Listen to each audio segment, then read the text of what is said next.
Bonjour et bienvenue au JT du siècle, en ce jeudi 11 décembre. Le général Coanda, chef de la délégation roumaine, a signé les actes internationaux qui constituent l'accession de la Roumanie au traité et aux arrangements annexes de Saint-Germain, permettant la paix avec l'Autriche, ainsi qu'au traité de Neuilly, permettant la paix avec la Bulgarie. Le général Coanda a également signé le traité qui protège le droit des minorités en territoire roumain. Les articles 9 et 10 ont été remplacés afin d'accorder aux ressortissants israélites de la Roumanie des droits égaux à ceux des autres citoyens. L'Ouest éclair rapporte que la Gazette de Francfort a été informée de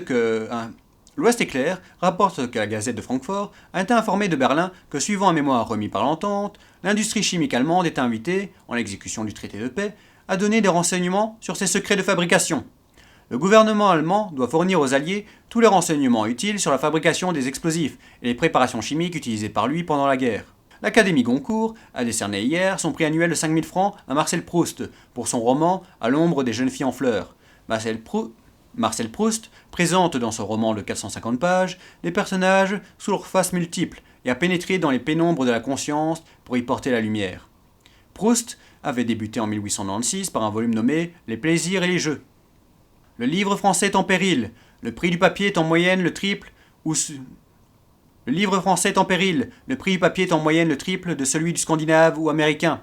Et au lieu d'abaisser les tarifs douaniers sur l'importation du papier, ceux-ci ont augmenté de 50%. Ainsi, toute production littéraire se retrouve entravée. Le papier représente 3/4 des frais de fabrication des livres populaires.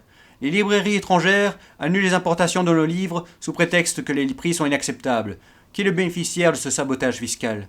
Un représentant de la société d'exportation des éditeurs français témoigne qu'un éditeur allemand a demandé de se procurer le droit de reproduction de 300 romans d'auteurs modernes français connus, qui seraient imprimés en Allemagne, édités au nom de ce libraire, et lui laisserait 5% sur la vente. Or, ces romans devaient être vendus au public au prix de 1,25 franc, tandis que les éditeurs français ne peuvent produire de volumes similaires à moins de 2,50 francs ou 3 francs.